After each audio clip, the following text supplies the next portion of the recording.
Thank you, Mr. Chairman. Mr. Secretary, were you involved in the drafting of this letter? Yes.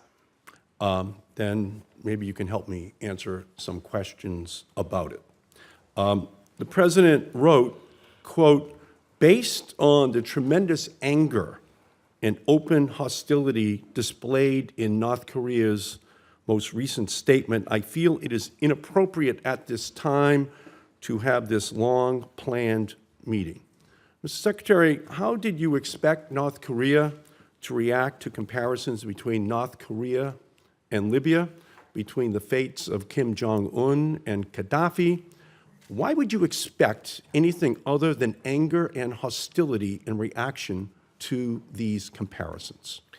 I really appreciate this question because there's this misunderstanding that has taken place with this idea of the Libya model. I've not had a chance to go do the work to find out what that really was, what transpired when the Libyans chose to give up their nuclear weapons. It was quick, decisive diplomatic work negotiated over, that's all things relative, a relative short period of time in 2003. That's the Libya model. Well, That's the Libya model. It was some eight years later. The Libya model, as Kim Jong-un has been interpreting it, is that it's one where the leader of the country surrenders their nuclear capability only to then be overthrown and killed. Why would you not think that Kim would not interpret that as it continued to escalate with John Bolton on the Sunday shows, with the vice president talking about the Gaddafi model? Why would you think that there would be any other interpretation than what happened to Gaddafi at the end of his denuclearization, which is that he wound up dead? Why would you think that that would not, in fact, elicit hostility from a negotiating partner only 3 weeks from sitting down across the table from him?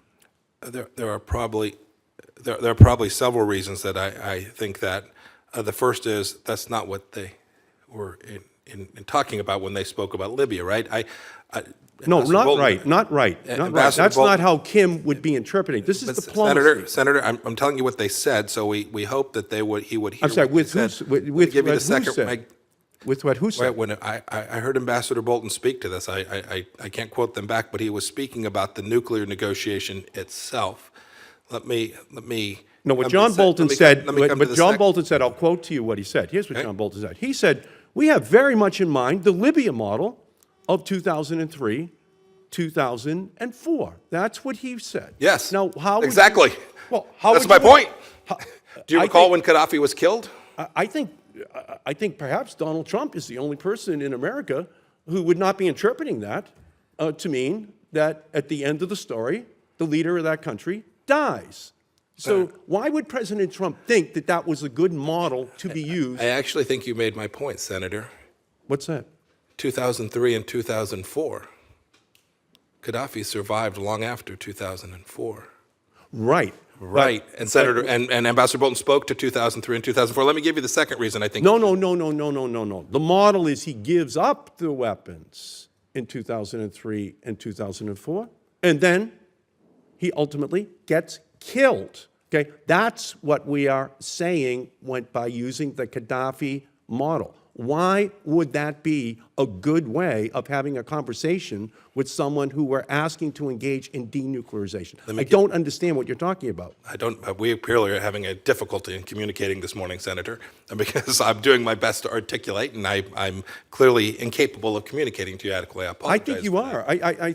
I think you're trying to divide this Gaddafi question into a negotiation in 2003 and 2004 to give up the nuclear weapons, and then what happened to him subsequently, as though it's two separate storylines. Well, in the mind of Kim, it will not be two separate storylines. It will be the Gaddafi story as it's understood by, I think, everyone but this White House, that winds up with him dead.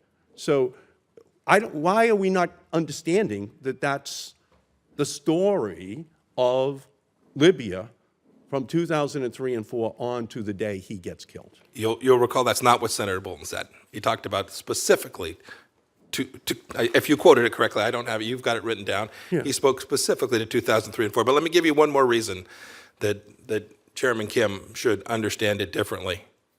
He and I spoke about He and I spoke about what assurances were going to be provided to him. These were assurances that would clearly have to be capable in the same way that we're demanding a permanent, irreversible denuclearization, verifiable denuclearization. In that same way, we have to provide him assurances that extend beyond the end of the negotiations as well. And so we had exactly, we had a discussion exactly in this vein. It is the case that we're going to have to make commitments that will extend All right, so well beyond that. So there's a second reason. Did you agree? Did you agree that using the Gaddafi model was a good way to incentivize Kim to denuclearize? Did you agree with that decision?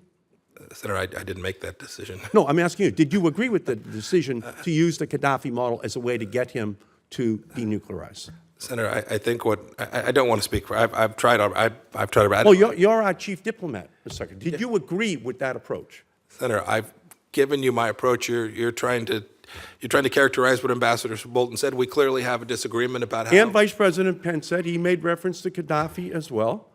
Does insulting, Mr. Secretary, our negotiating partner now pass for American diplomacy? Senator, we've done everything we can to get us closer than America has been under previous administrations to achieving a really good outcome. We are determined to continue to work down that path. Right. Well, do you think moving from fire and fury to let's talk, and then in this letter, moving to you talk about your nuclear capabilities, but ours are so massive and powerful that I pray to God that we will never have to use them. That's talking about using nuclear weapons again, as we were 3 weeks from sitting down with them, based upon a response to our use of Gaddafi as a model for denuclearization of the country. So we should be negotiating peace, Mr. Secretary, but you seem to want to negotiate war.